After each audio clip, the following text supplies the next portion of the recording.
اللہ تعالیٰ نے قرآن کی اس آیت میں کیا فرمایا اس کو غور سے سنو. وَسَارِعُوا إِلَى مَغْفِرَةٍ مِّن رَّبِّكُمْ وَجَنَّةٍ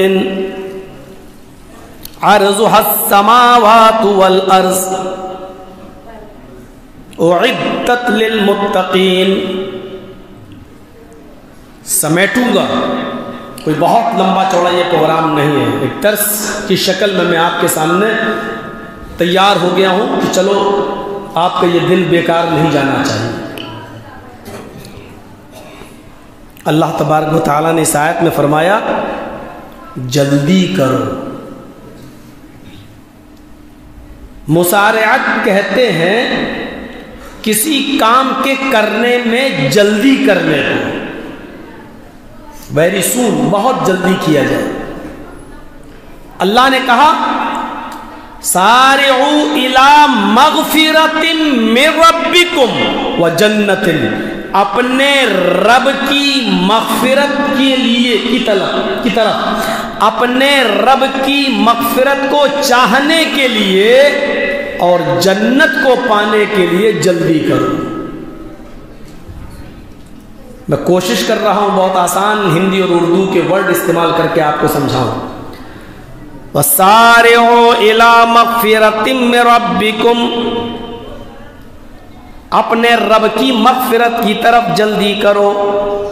وَجَنَّةٍ، اور حصول جنت کے لیے، جنت کو پانے کے لیے جلدی کرو، یعنی نیک عمل کرنے میں جلدی کرو. کس جنت کو؟ اس جنت کی خصوصیت بتائی، وشیشتا بتائی. اس جنت کو پانے کے لیے جلدی کرو. عرضها السماوات والارض، جس جنت کی لمبائی اور چوڑائی، جس جنت کا طول و عرض، جس جنت کی لمبائی اور چوڑائی زمین و آسمان کے برابر ہے. جیسے آسمان کا کوئی چھور نہیں ہے، جنت کا بھی کوئی چھور نہیں. جیسے زمین کا کوئی لاسٹ چھور آپ کو نہیں دکھتا، جنت کا بھی نہیں دکھتا. سب سے کم عمل جس نے دنیا میں کیے ہوں گے اور جس کو جنت ملے گی، اس کو بھی جنت میں سب سے کم جگہ ملے گی، کیونکہ اس نے عمل سب سے کم کیا. جس نے سب سے کم عمل کیے اور وہ جنت میں چلا گیا، تو اس کو بھی جنت میں جو سب سے کم جگہ ملے گی، وہ جگہ جانتے ہو کتنی ہوگی؟ ایک آدمی اپنے گھوڑے پر بیٹھ کر سفر کرے اور وہ گھوڑا 100 سال تک دوڑتا رہے، نان اسٹاپ، کہیں نہ رکے. 100 سال کے بعد وہ گھوڑا جہاں رکے گا، 100 سال میں وہ گھوڑا کتنا دوڑ لے گا؟ 100 سال کے بعد وہ گھوڑا جہاں رکے گا، اتنی جگہ اس کو ملے گی جس نے دنیا میں سب سے کم عمل کیے ہوں گے. جس نے سب سے زیادہ عمل کیے ہوں گے اس کا حال کیا ہوگا؟ کوئی کمپیوٹر نہیں ہمارے پاس، کوئی دماغ نہیں ہے ہمارے پاس جو اس کا اندازہ لگا سکے.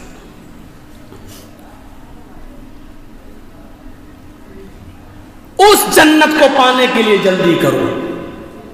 ابھی تک آپ نے تقریروں میں اپنے مولویوں سے ممبروں پر خطبوں میں یہ سنا ہوگا نیک عمل کرو، نیک عمل کرو، اچھے کام کرو. آج میں اس پہ بول ہی نہیں رہا ہوں. اللہ نے یہ کہا ہی نہیں اچھے کام کرو. آج میں یہ جو بتا رہا ہوں وہ یہ بتا رہا ہوں اچھا کام کرنے میں جلدی کرو. اچھے کام تو کرنے کا حکم ایسے ہی ہے، لیکن اچھے کام کو کرنے میں جلدی کرو کا مطلب کیا ہے؟ اللہ نے کیا حکم دیا ہے؟ اپنے رب کی مغفرت کی طرف اور حصول جنت کی طرف جلدی کرو، نیک اعمال کرنے میں جلدی کرو. کبھی کبھی ہوتا ہے ایک غریب آدمی کو ہم نے دیکھا، بہت مجبور ہے، اس کی بیٹی کی شادی ہونے والی ہے، اس کے پاس کچھ نہیں ہے. انشاءاللہ میں شام کو جاؤں گا اور اس کو 5000 روپے دے کے آؤں گا. دل میں یہ خیال آیا کہ میں اس کو 5,000 روپے دے کے آؤں گا. صبح آپ نے سوچا میں شام کو جب وہاں سے گزروں گا اس گاؤں سے تو اس گھر میں دے دوں گا 5,000 روپیہ. اور پھر اچانک کوئی کام پڑ گیا, شام تک آنے سے پہلے آپ وہاں نہیں جا سکے اور پھر وہ پیسہ آپ کا کہیں اور استعمال ہو گیا. نیت تو آپ نے کی تھی لیکن اس کام کو کرنے میں آپ جلدی نہیں کر سکے. شام ہونے سے پہلے آپ کا ارادہ ہی بدل گیا. ادھر بیوی نے کچھ ڈیمانڈ کر دی, بات تو صحیح ہے 5,000 روپے دے کے کیا کروں گا, نیت ہی بدل گئی آپ کی ہونے سے پہلے.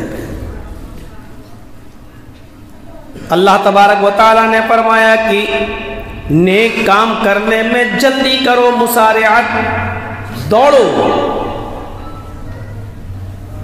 ایک واقعہ سناتا ہوں, اچھا لگے گا.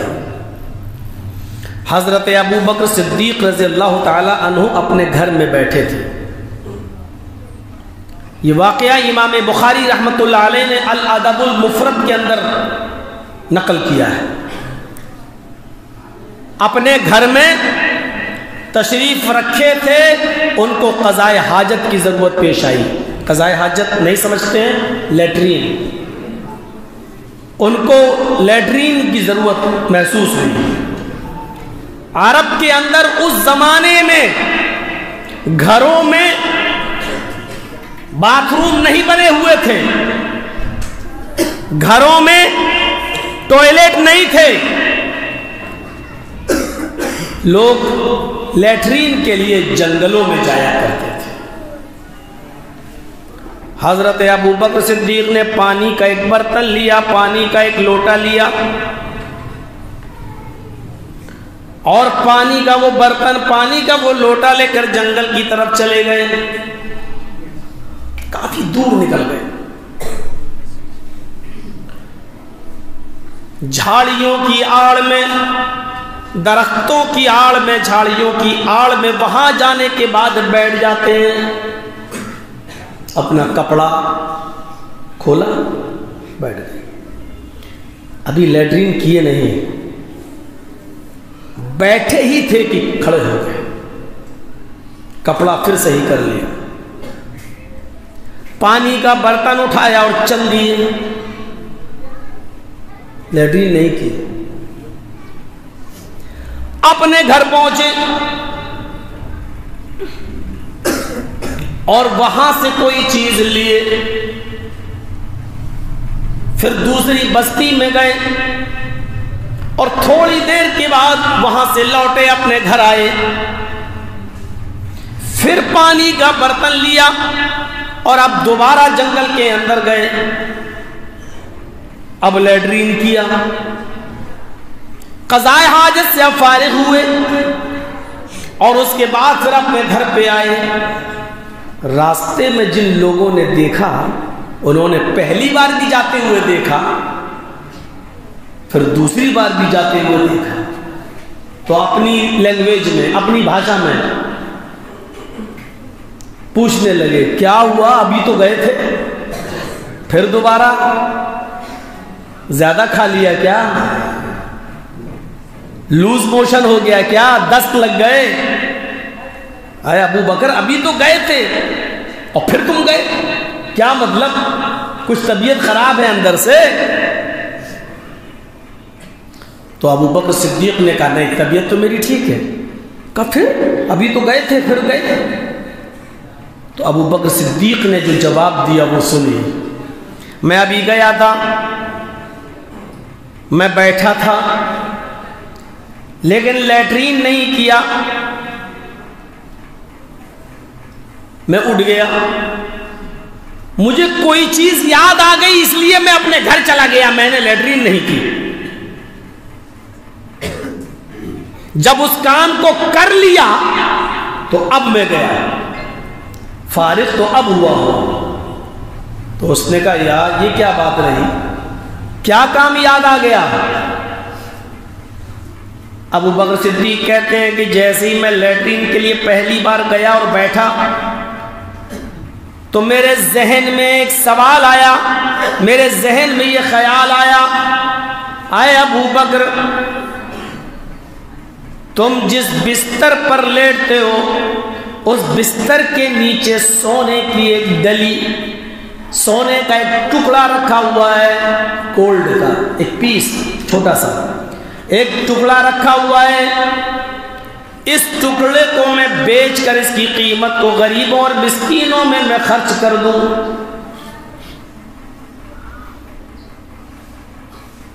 جیسے ہی میرے دماغ میں یہ خیال آیا، میں اٹھا، میں نے لیٹرین نہیں کی اور پہلے اپنے گھر گیا، میں نے اس ٹکڑے کو نکالا، پھر میں غریب کی بستی میں گیا، اس ٹکڑے کو میں نے کسی امیر آدمی کو بیچا، پھر جو قیمت ملی پھر میں نے اس قیمت کو وہاں کے ضرورت مندوں میں تقسیم کر دیا۔ پھر اپنے گھر گیا، پھر پانی کا برتن اٹھایا اور اس کو لے کر میں قضائے حاجت کے لیے گیا، اور اب میں لیٹرین سے فارغ ہوا۔ تو اس شخص نے کیا جواب دیا جس نے دیکھا تھا، اے ابو بکر، یہ کون سی عقل مندی کا کام ہے؟ یہ آپ نے کوئی عقل مندی کا کام نہیں کیا، غریبوں میں سونے کو بیچ کر قیمت ہی تو بانٹنا تھا، یہ کام تو آپ لیٹرین کرنے کے بعد بھی کر سکتے تھے۔ پہلے گئے تھے تو لیٹرین کر لیتے، اس کے بعد گھر آتے، سونا نکال کے غریبوں کی بستی میں لے جاتے، اس کو بیچتے اور تقسیم کر دیتے، یہ کام تو آپ بعد میں بھی کر سکتے تھے۔ لیکن اس کام کو کرنے کے لیے لیٹرین نہ کرنا، گھر میں آنا، سونا لے جانا، غریبوں میں اس کی قیمت کو تقسیم کر دینا اور بعد میں پھر پانی کا برتن لے جا کر لیٹرین کرنے جانا، یہ کہاں کی عقل مندی ہے، یہ کہاں کی دانش مندی ہے؟ تو ابو بکر صدیق کا جواب سنو، تم صحیح کہہ رہے ہو، میں بھی یہی چاہ رہا تھا، لیکن پھر میں نے سوچا نہیں، اگر لیٹرین کرنے کے بعد میں یہاں سے نکلا، تھوڑی دیر اگر یہاں رک گیا اور قضائے حاجت سے فارغ ہونے لگا، اتنی دیر میں انی اخاف ان الشیطان یسنی عنان عظمی، اتنی دیر میں مجھے یہ خیال آیا، میں ڈر گیا، مجھے اس بات کا ڈر لگا، مجھے اس بات کا خوف ہوا، اتنی دیر رکنے کے بعد شیطان جو ہر انسان کی رگوں میں دوڑ رہا ہے، خون کی رگوں میں دوڑ رہا ہے، کہیں ایسا نہ ہو کہ شیطان میرے ارادے کی باغ ڈور کو موڑ دے، میں نے جو نیت کی ہے، میں نے جو ارادہ کیا ہے، شیطان کہیں اس کی لگام کو پھیر نہ دے، یعنی یہاں سے نکلنے کے بعد کہیں یہ اچھے کام کا ارادہ میرا بدل نہ جائے اور سونے چاندی کی محبت کہیں میرے دل میں نہ آ جائے، اس لیے میں نے سوچا کہ پہلے یہ کام کر لوں۔ اس کام کو کرنے میں کتنی جلدی کی، لیٹرین تک نہیں کی، گھر گئے، سونا نکالا، بیچا، تقسیم کر دیا غریبوں میں اس کی قیمت۔ اب پڑھیے قرآن کی آیت، وَسَارِعُوا إِلَىٰ مَغْفِرَةٍ مِّن رَبِّكُمْ وَجَنَّةٍ، اپنے رب کی مغفرت کی طرف اور حصول جنت کے لیے جلدی کرو۔ ابو بکر صدیق نے نیک کام نہیں کیا، نیک کام کرنے میں جلدی کیا، اتنی جلدی کی کہ لیٹرین تو ہم بعد میں کریں گے، پہلے ہم سونے کو غریبوں میں تقسیم کریں گے۔ ایک طرف نبی کا یہ حکم ہے کہ اگر لیٹرین لگ رہی ہے اور ادھر اذان کی آواز آ رہی ہے تو تم مسجد کے بجائے پہلے قضائے حاجت لیٹرین کے لیے جاؤ۔ دیکھیے، پہلے اس سے فارغ ہو جاؤ، بعد میں نماز پڑھ لینا، اگر جماعت مل جائے تو ٹھیک، ورنہ جتنی رکعتیں مل جائیں پڑھ لینا، جو چھوٹ جائیں بعد میں پوری کر لینا۔ جہاں نبی کا یہ حکم موجود ہے، وہیں ابو بکر صدیق نے کیا کیا، وہاں بیٹھے رہے، اٹھ گئے اور پہلے سونا اور چاندی تقسیم کیا، کیونکہ وہ جانتے تھے میں اپنے لیٹرین کے ارادے سے آیا ہوں تو میں روک سکتا ہوں یا نہیں؟ یہ اس چیز کا خیال رکھیے، یہ ہر انسان کے مزاج پر ڈیپینڈ کرتا ہے۔ اسی طریقے سے ہم آپ بنگال کے لوگوں کا ایک حال دیکھتے ہیں کہ مہمان جب ان کے گھر پہ آتا ہے تو اس کے سامنے کھانا رکھ دیتے ہیں، اور کھانے کے علاوہ بھی زبردستی اور سب یہ اور لے لیجیے، صاحب یہ اور لے لیجیے، صاحب یہ اور لے لیجیے۔ ایسا نہیں کرنا چاہیے۔ پیٹ اس کا ہے، جانتا وہ ہے کہ اس کو کتنا کھانا ہے اور کتنا نہیں کھانا ہے۔ آپ زبردستی دے رہے ہیں، اس کو کھلایا 100 روپے کا اور بعد میں بیمار کر دیا بیچارہ 1000 روپے کی دوا دے رہا ہے، تو یہ اچھی بات نہیں ہے۔ اور مہمان کے، اب آپ سوچو کہ مہمان تکلف کرے گا اس لیے اس کو کھلاتے، بھائی مہمان کہیں شرم کی وجہ سے، تو یہ مہمان کی غلطی ہے، بے وقوف شرم کیوں کر رہا ہے؟ اللہ کے رسول نے فرمایا تم کھانے پینے کے معاملے میں تکلف نہ کرو۔ جیسے ہوتا ہے نا، کوئی آدمی کھانا کھا رہا ہے اور کوئی مہمان، کوئی آدمی چلا آئے دروازے پہ، السلام علیکم، آئیے کھانا کھا لیجیے۔ اب وہ دل تو ہو رہا ہے اس کا کھانے کا، بھوکا تو ہے، لیکن دکھانے کے لیے کیا کہتا، ارے نہیں صاحب ٹھیک آپ کھائیے، بارک اللہ۔ اللہ کے نبی نے کہا نہیں، یہاں تکلف نہیں ہونا چاہیے۔ اگر تمہاری خواہش ہے کھانے کی اور اس نے کہا آئیے بیٹھیے تو بیٹھ جانا چاہیے۔ اب سوال یہ ہے کہ اگر ہم فوراً بیٹھ گئے تو لوگ کہیں گے بڑا بے شرم ہے، دیکھو ایک ہی بات اور بیٹھ گئے۔ یہ سب چیزیں ہمارے دماغ پر ڈیپینڈ کرتی ہے، لیکن شریعت وہ نہیں ہے جو آپ سوچ رہے ہیں، شریعت وہ ہے جو جناب محمد رسول اللہ نے بتائی۔ اگر ہر انسان کے سوچنے پر غور کریں گے کہ کیا سوچے گا، تب تو آپ کچھ نہیں کر پائیں گے، آپ کچھ کر ہی نہیں پائیں گے۔ پھر مہمان کو یہ حکم دیا ہے کھاؤ، تکلف نہیں کرو۔ نہا رسول اللہ صلی اللہ علیہ وسلم عن تصنع، اللہ کے رسول نے تصنع سے منع کیا ہے، بناوٹ کرنا۔ نہیں صاحب بس بس بس بس، ارے نہیں، آپ اس کے سامنے رکھ دیجئے، اس کو جتنا لینا ہوگا اتنا لے لے گا، کھا لے گا، پیٹ اس کا ہے، وہ اپنی مرضی کے۔ مہمان کو حکم ہے کہ تم تکلف نہیں کرو گے، تم کو جتنی بھوک ہے کھاؤ، اور میزبان کے لیے یہ حکم ہے کہ تم زبردستی نہیں کرو گے۔ اس زبردستی کے چکر میں کتنے لوگ ہاسپٹل میں پہنچ جاتے ہیں۔ شریعت نے مہمان نوازی کا بھی حکم دیا تو مہمان کو حکم دیا، اور میزبان کو بھی حکم دیا تمہاری لمٹ یہ ہے، اور میزبان کو کہا تمہاری لمٹ یہ ہے، تم یہ کرو گے، تم یہ کرو گے۔ تو مہمان کو تکلف نہیں کرنا چاہیے اور میزبان کو زبردستی نہیں کرنا چاہیے۔ سمجھ گئے؟ اب ہم سوچنے لگے کہ لوگ کیا سوچیں گے، تو اب جرجیت صاحب بھی سوچیں کہ بیچارے ہم جس کے گھر پہ رکے ہوئے ہیں تو وہ کیا سوچے گا کہ مولانا صاحب یہ میرے خلاف تقریر کر رہے ہیں۔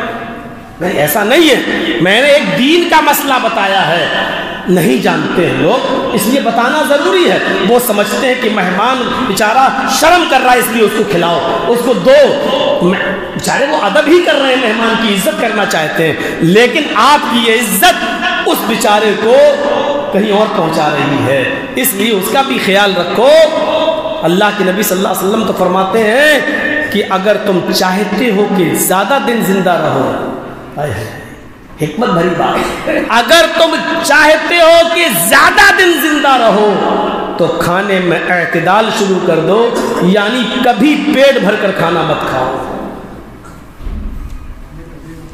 پیٹ بھر کر کھانا کھانے والا آدمی، دیکھیے پھر یہاں پر کہو گے کہ صاحب کم کھانے سے کیا آدمی کی زندگی بڑھ جاتی ہے؟ تقدیر میں، قسمت میں جتنا لکھا ہوگا آپ اتنے ہی دن زندہ رہیں گے۔ اگر آپ کی عمر 80 سال لکھی ہے تو 80 سال جیئیں گے، لیکن آپ کی قسمت میں یہ بھی لکھا ہے کہ میں نے اس کو عمر تو دی 90 سال کی، لیکن یہ 80 سال میں مر جائے گا کیونکہ یہ زیادہ کھائے گا۔ تقدیر میں یہ بھی لکھا ہے۔ سگریٹ جب آدمی کوئی پیتا ہے، سگریٹ ایک بار سگریٹ جب پیتا ہے تو اس کی 0.15 سیکنڈ کی زندگی ختم ہو جاتی ہے، اور ایک دن میں اگر وہ 5, 6, 10 سگریٹ پی لیتا ہے تو تقریباً وہ آدھا منٹ اپنی زندگی کا ختم کر لیتا ہے۔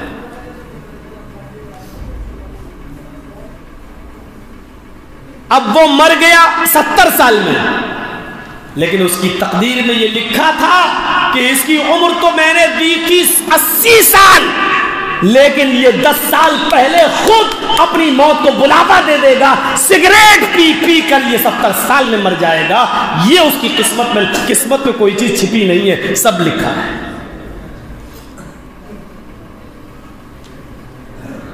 یہ بھی لکھا ہے، تو زندہ آپ اتنا ہی رہیں گے جتنی تقدیر میں لکھا ہے، لیکن تقدیر میں یہ بھی لکھا ہے کہ اتنا پہلے جو مرے گا وہ اس وجہ سے مرے گا۔ تو ابو بکر صدیق جانتے تھے کہ میں کتنی دیر تک اپنی لیٹرین کو روک سکتا ہوں، اتنی دیر میں تو میں سونا نکال لوں گا، وہاں پہنچ جاؤں گا، بیچ دوں گا، تقسیم کر دوں گا اور آ جاؤں گا۔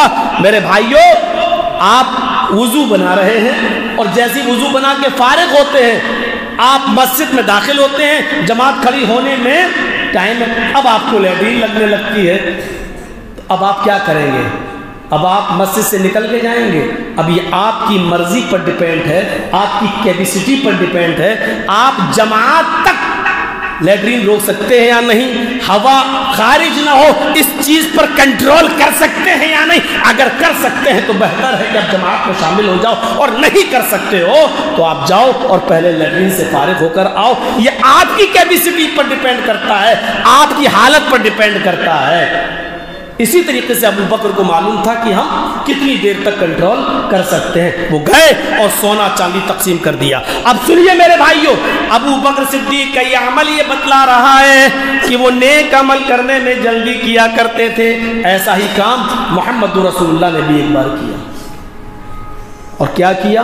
آپ نماز پڑھانے کھڑے ہو گئے، امامت کرنے کے لیے کھڑے ہو گئے، اقامت کہہ دی گئی، اللہ اکبر اللہ اکبر، اشہد ان لا الہ الا اللہ، اشہد ان محمد رسول اللہ، حی علی الصلاۃ حی علی الفلاح، قد قامت الصلاۃ قد قامت الصلاۃ، اللہ اکبر لا الہ الا اللہ۔ اقامت ہو گئی، اللہ صحابہ کھڑے ہیں، جماعت کھڑی ہے، نبی آگے ہیں، اقامت ہو گئی، اللہ کے رسول نے اچانک چھوڑ دیا۔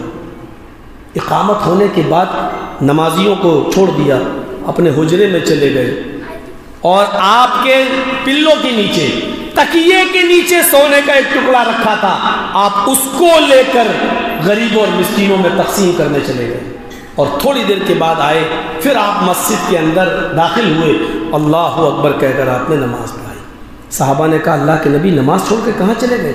میں تو سمجھا کہ شاید قضاء حاجت کے لیے گئے، یا میں نے سوچا شاید وضو بنانے کے لیے چلے گئے، آپ کو کافی دیر ہو گئی، کہاں گئے تھے؟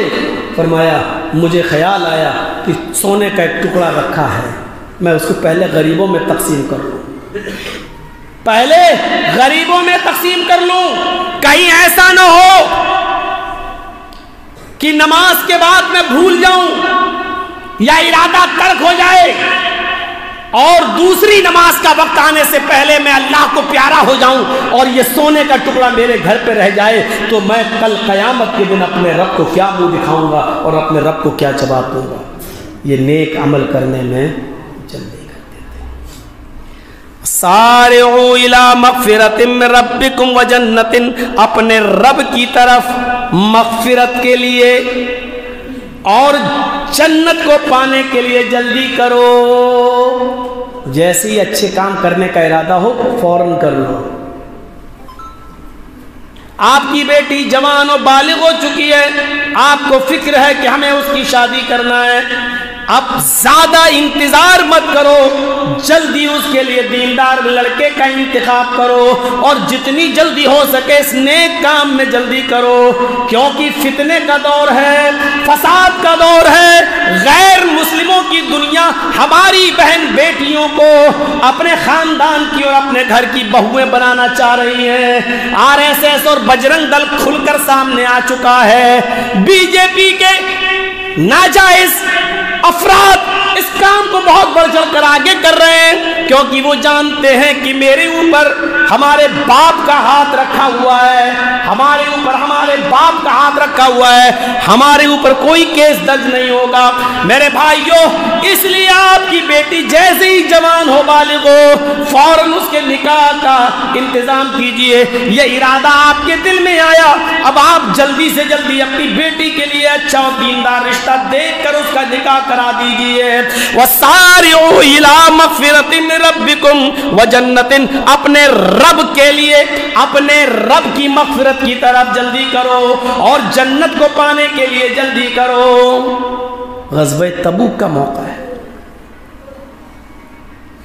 پہلے تو تھوڑا سا سمجھا دوں آپ کو کہ غزوہ تبوک کب ہوا۔ سخت گرمی میں ایک غزوہ، جنگ۔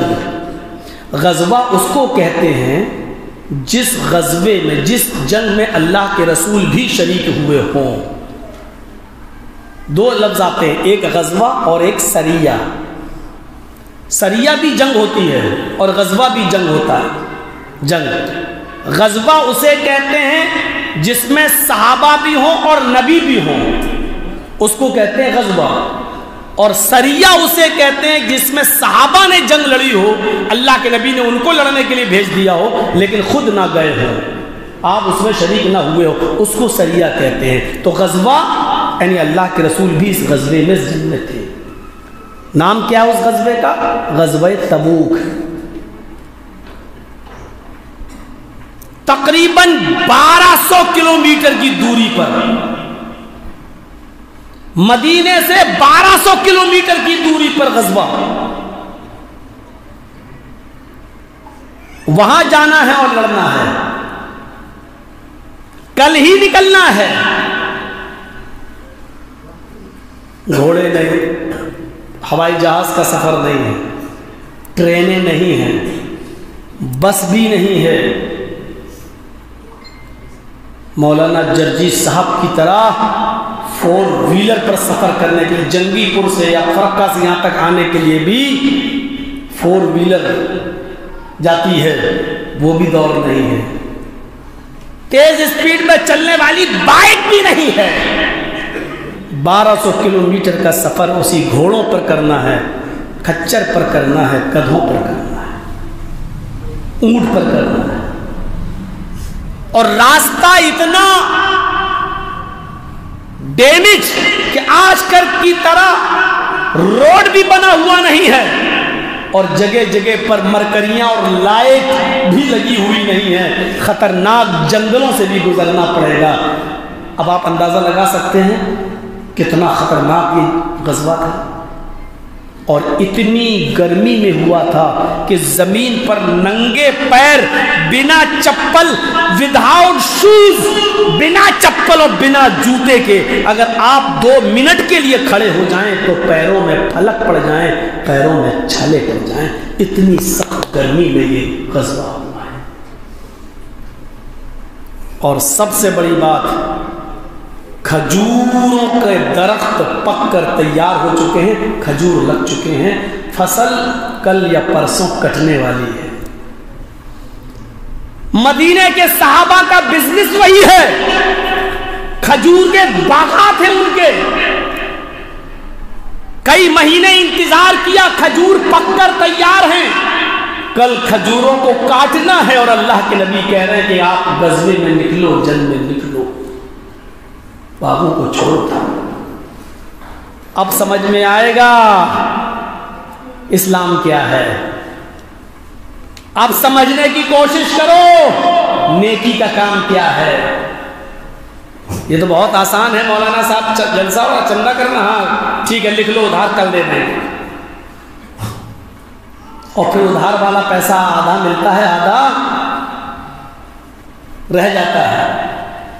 لوگ رمضان کے مہینے میں دھان کیا کیا لکھواتے ہیں مدرسوں میں دینے کے لیے، اور بعد پتہ چلا کہ آدھوں نے دیا اور آدھے نہیں دے رہے۔ پتہ چلا کہ انہوں نے جلسے میں لکھوا تو دیا صرف شہرت کے لیے کہ لوگ کہیں اس نے بھی دیا، اور بعد میں وہ دیتے بھی نہیں۔ کل کھجور کٹنے والے ہیں،